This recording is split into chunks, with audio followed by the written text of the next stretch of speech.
দর্শক, আপনাদের সঙ্গে যখন কথা বলছি ঠিক শেখ হাসিনার বিরুদ্ধে রায়ের পূর্ব মুহূর্ত ঘড়িতে বাজে বাংলাদেশে 11টা 19 মিনিটে। একটা স্ক্রল দেখছি, মীর মুগ্ধ, যিনি শহীদ হয়েছিলেন উত্তরায়। সেই নিশ্চয়ই মনে আছে তার বিখ্যাত উক্তি, পানি লাগবে পানি। তার ভাই মীর স্নিগ্ধ, মুগ্ধর ভাই মীর স্নিগ্ধ, তার একটা বক্তব্য বারবার প্রচার হচ্ছে চ্যানেল 24-এ। 10 বার ফাঁসি দিলেও শেখ হাসিনার শাস্তি কম হবে।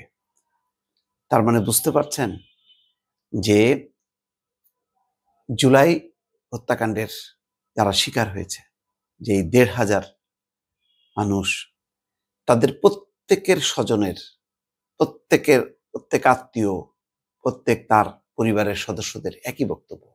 যেমন বক্তব্য মীর স্নিগ্ধের, মুগ্ধর ভাই স্নিগ্ধের বক্তব্য যে শেখ হাসিনাকে 10 বার ফাঁসিতে ঝুলালেও শাস্তি কম হবে। আসলে এই ব্যথা, এই বেদনা এক ভিকটিম পরিবার ছাড়া কেউ বুঝতে পারবে না, এটাই বাস্তব। এই ঘটনাকে কেন্দ্র করে আজকে দেখেন, কালকে রাত থেকে মুহূর্তে মুহূর্তে অনলাইন এবং টেলিভিশন স্ক্রলে আসছে ব্যাপক একটা মানে একটা ভীতি সন্ত্রস্ত একটা পরিবেশ। অ্যাম্বুলেন্স সহ 7 গাড়িতে আগুন, সড়ক অবরোধ, উপদেষ্টার বাসার সামনে ককটেল নিক্ষেপ। ওই যে পরিবেশ উপদেষ্টা সৈয়দা রেজওয়ানা, তার বাসার সামনে। ডিএমপি কমিশনার শেখ মোহাম্মদ সাজ্জাদ আলী বলছেন যে ককটেল নিক্ষেপ এবং গাড়িতে আগুন দিলে গুলির নির্দেশ। তা সত্ত্বেও চোরাগুপ্তা প্রচুর হামলা হয়েছে। আর প্রকাশ্যে ঢাকা, বরিশাল, শরীয়তপুর, মাদারীপুর, গোপালগঞ্জ এই অঞ্চল দিয়ে গাছের গুঁড়ি ফেলে সড়ক অবরোধ করা হয়েছে এবং সেখানে অতিরিক্ত র্যাব এবং পুলিশ মোতায়েন করতে হয়েছে পরিস্থিতি সামাল দেওয়ার জন্য। তো আসলে ঘটনাক্রমে দেখেন কি নির্মম একটা বাস্তবতা, যে 15 বছরে আওয়ামী লীগ বলেছিল যে হরতাল, অবরোধ, ভাঙচুর, ককটেল এগুলি করে সরকারকে টলানো যাবে না, সরকারকে ফেলে দেওয়া যাবে না, এবং এইগুলি হচ্ছে জনগণের বিরুদ্ধে কর্মসূচি। মানুষ এইগুলো প্রত্যাখ্যান করেছে। আজকে সেই পথটাই কিন্তু বেছে নিতে হচ্ছে আওয়ামী লীগকে। কারণ আওয়ামী লীগ যেমন সরকারে থাকা অবস্থায় বিএনপি, জামাত তাদেরকে অঘোষিতভাবে নিষিদ্ধ করেছিল। তারা কেউ সবার সমাবেশ স্বাভাবিকভাবে করতে পারতো না।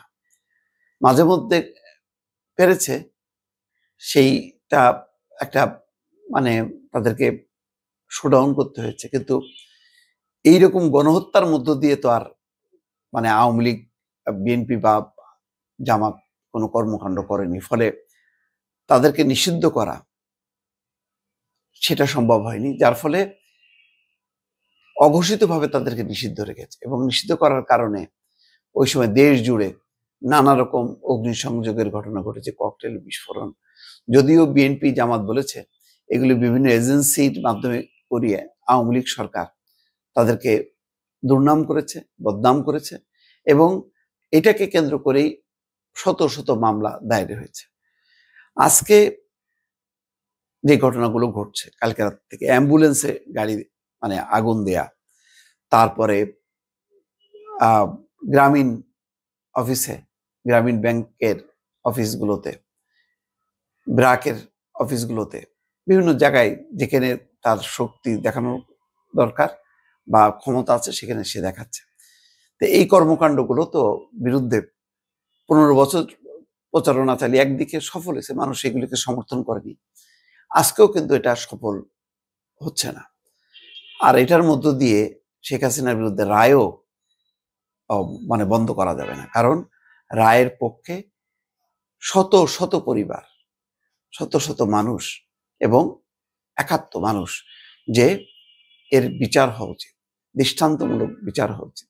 বাংলাদেশে যাতে আর কখনো কেউ ক্ষমতার জন্য এইভাবে উন্মত্ত হয়ে মানুষ হত্যায় মেতে না ওঠে।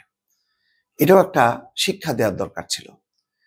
বিচারের মধ্য দিয়ে এই ক্ষমতার জন্য মানুষ হত্যা, এটা যাতে চিরতরে বন্ধ হয়, এটাও হয়তো আজকের রায়ের মধ্য দিয়ে একটা শিক্ষা। আওয়ামী লীগের জন্য শিক্ষা শুধু না, এটা বলবো সব রাজনৈতিক দলের জন্যই শিক্ষা। গণতন্ত্রের নামে স্বৈরতন্ত্র প্রতিষ্ঠা করা যাবে না। আজকে যেই কাজগুলো মানে আওয়ামী লীগ নিন্দা করেছে, আজকে সেই কাজগুলো তারা বেছে নিয়েছে। কত বড় স্ববিরোধিতা, যে তারা যখন ক্ষমতায় থাকবে তখন অন্য কেউ কোনো কর্মসূচি করতে পারবে না, আর তারা যখন ক্ষমতায় থাকবে না তখন তারা ওই বিরোধী দল যেগুলি করতে এক সময় তাদের ভাষায়, সেই কাজগুলি আজকে তারা একদম পূর্ণদমে করছে। এই করার মধ্য দিয়ে মানে আওয়ামী লীগকে মানুষের সমর্থন পাচ্ছে, মানুষ কি মানে খুব ধিক্কার জানাচ্ছে? আমার ধারণা যে অবশ্যই না। তবে এটা ঠিক, যদি পরিবর্তিত রাজনীতি মানুষকে যদি উদ্বুদ্ধ করতে না পারে, সংকটের সমাধান না করতে পারে, আস্তে আস্তে পরিস্থিতি যদি আরো অবনতি হয়, তখন হয়তো এই ব্যর্থতার কারণে আওয়ামী লীগের একটা গ্রহণযোগ্যতা, আওয়ামী লীগের একটা কি বলে টিকে থাকার একটা সম্ভাবনা থাকবে। কিন্তু নতুন রাজনীতি, নতুন ব্যবস্থাপনা এবং সত্যিকারের গণতন্ত্র যদি প্রতিষ্ঠা হয়, তাহলে আওয়ামী লীগের শেখ হাসিনার আজকে শাস্তির মধ্য দিয়ে তার অধ্যায় যেমন শেষ হবে, তেমনি আওয়ামী লীগও কিন্তু নিঃশেষ হয়ে যাবে। কিন্তু যদি এই নতুন রাজনৈতিক শক্তি ব্যর্থ হয়, তাহলে কিন্তু বিপদ। ফলে বহু রকম বিশ্লেষণ আজকের এই ঘটনার মধ্য দিয়ে করা যাবে। দর্শক।